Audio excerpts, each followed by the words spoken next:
Hey, everybody. Uh, Happy asynchronous Wednesday. And what's the joke I say now? You can't be happy and miss your teachers, right? Can't be happy. That's impossible. Asynchronous and happy? Oh, all right. Can't wait till next August when we get back to this. Uh, no more asynchronous. Everybody's always here, right? Okay, copy that down. Go try all these questions. And then don't forget, that's a very important word in the directions. Those are the directions you really like to see sometimes. So this is probably one of those situations, especially with this one, right? By the way, when you're done copying this, I will give you a chance. I got a couple requests for a 4x4 for Kin. I got one on the back for you to copy too. I'll let you do that. This is something I don't think we've done yet this year. It's called a mystery number. I got a number. Here's a bunch of clues. You got to figure out what the number is. Sometimes there's more than one answer. Okay, push pause and go ahead. Okay, coming back, I'm going to let you copy this down, press pause if you want to challenge yourself with this 4x4 Kin. All right. See if I can cover up some of those hints I had for you. Okay. There we go. Go ahead and copy that down. Again, these three boxes you multiply to get 16. These three you add to get 7. And this is a 4x4. So now you have numbers 1 through 4 in every row and numbers 1 through 4 in every column. Okay? Can't have any repeated. All right? All right. Good luck. All right. Let's get some answers. What do we got here? Diamonds, 35 and 12. Hopefully you figured that out. That isn't too hard. 7 times 5, 7 plus 5. How about 45 and 14? Again, 9 times 5 is 45. 9 plus 5 is 14. 6 to the second power is not 12. It's 6 times 6. It's 36. 4 to the third power is not 12. It's 4 times 4, which is 16 times 4. Don't multiply that last one times 3. This is 4 times itself this many times. So 16 times 4 is 64. 5 to the third power, same idea. 5 times 5, you get 25 times 5. That's that third 5 has to get there. That's 125, not 75, not 15. 6 times 6, we already figured out is 36. 36 times 6 is 216. Square root of 9 over 64 is like what number times itself equals 9? That's 3. Over what number times itself equals 64? That's 8. How about square root of 25 over 81? That's going to be 5/9. And 49 over 144, ooh, that's gross, is 7/12. All right. For this one, excuse me, the Kin, I got a 3 and a 1 and a 1 and a 3 here. I can't have a 2 in either of these boxes, but I need a 2 somewhere in that top row. So a 2 will have to go here. Now, that doesn't help me too much because I can't figure out what's here because it can still either be a 3 or a 1. Okay, so I'm looking around for more clues. That's a pretty big number for a 3x3, right? When I add 3 numbers to get 8, and I can't have any numbers be more than 3, I end up with 3 plus 3 plus 2. If I got 2 3s out of these 3 boxes, I can't have them in the same row. I can't have them in the same column. So I got to divide them like this. Okay. Now the dominoes are going to start to fall, right? Because I have a 3 here and I have a 3 here. That makes 6. So I'm going to have a 2 here. If I have a 2 here and a 3 here, what has to go there? 1. Does it fit? 2 minus 1 is 1. Good.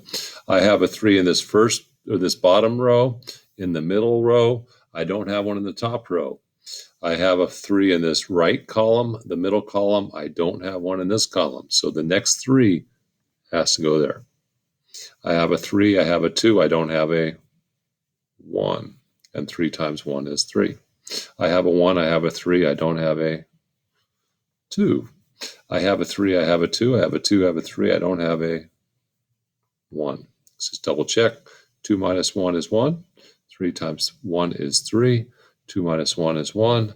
And 3 plus 2 plus 3 is 8. Okay? All right. Mystery number. How many digits? Square root of 9, 3 digits. So what's the biggest number it could be?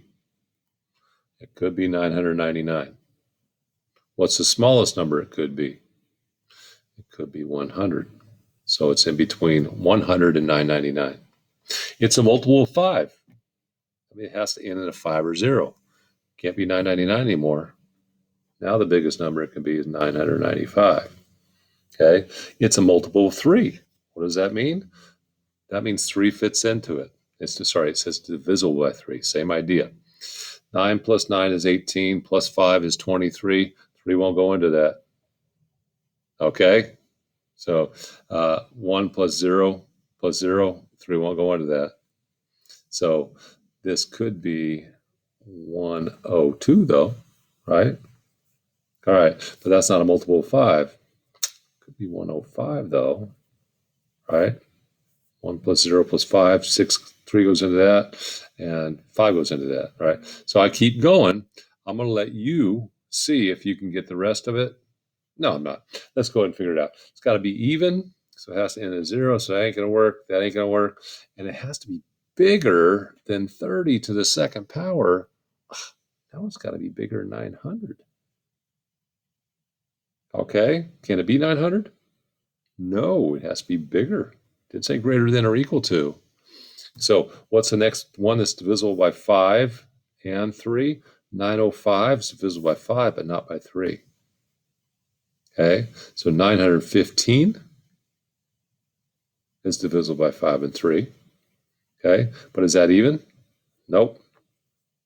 930 is divisible by 5, divisible by 3, greater than 900, and even. That one works. That's the first one that works. Are there any others that work? Yes, there are. There's a few more. See if you can figure out what they are. All right.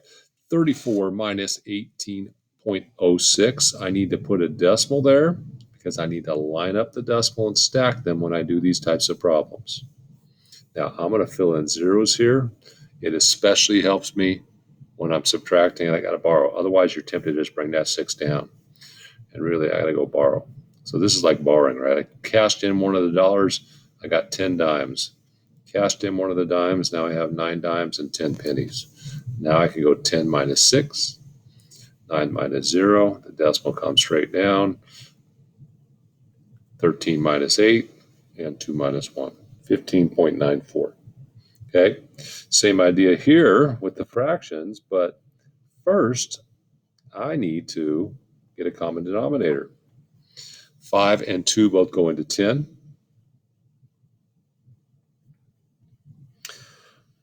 1/2 is 5/10. 2/5 is 4/10. Why? Because I did 5 times 2, so I did 2 times 2. I did 2 times 5, so I did 1 times 5. Can I take 5/10 away from 4/10? No, I got to borrow. I borrowed 1 whole, which is 10/10. I had 4, so now I have 14 minus 5 is 9. And 14 minus 4 is 10.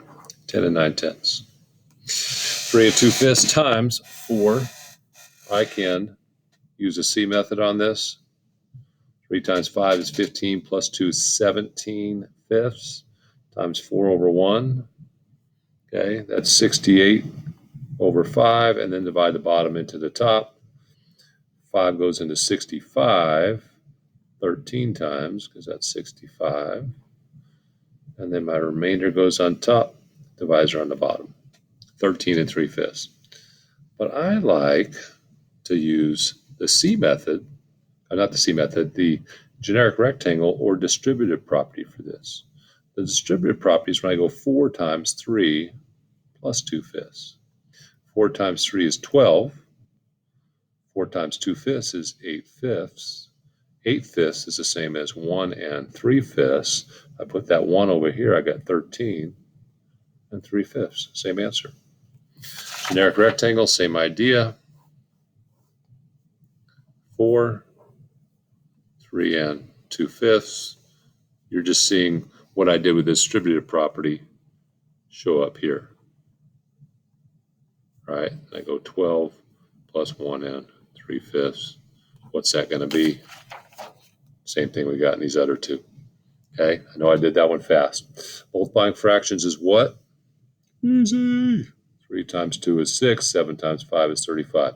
Believe me yet? You believe me that multiplying fractions is easy? Yeah, it is. 8 divided by 1/7. Let's put a 1 there and then smell my feet. What does that mean? 8 over 1 stays the same. Don't mess with that. I'm going to multiply instead of divide because multiplying fractions is easy. And then instead of 1 over 7, I'm going to go 7 over 1. 8 times 7 is 56. 1 times 1 is 1. There are 56 sevenths in 8 whole. Estimate. That E in estimate. Always underline that E in estimate and remind yourself that Mr. Daniel said you're supposed to make this problem easy. Okay? 48 is too hard. 48.2146 is definitely too hard. Let's make that 50. 50 is easy. It's like a 5, right? 802 and 68 thousandths. Let's call it 800. It's like an 8. 8 times 5 is 40. 1, 2, 3 more zeros. 40,000. Boom, done.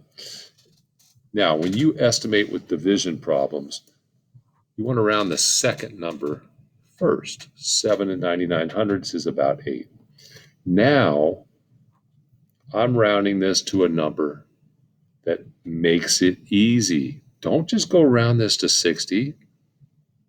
Okay? 60 is a nice round number. And if I was multiplying, you do that. But the reason is we want to make it easy. Making this 850 made that problem easy. Making this 60 will not make this easy. Because if I put a 60 in there, can you figure out what it is? Not that easily. Let's instead think of our 8s and think of what number close to 62.1 does 8 go into? Okay, if you have to get the multiplication chart out, you do that. You look for a number close to 62. Oh, 64 ain't far. 64, let's change that to 64.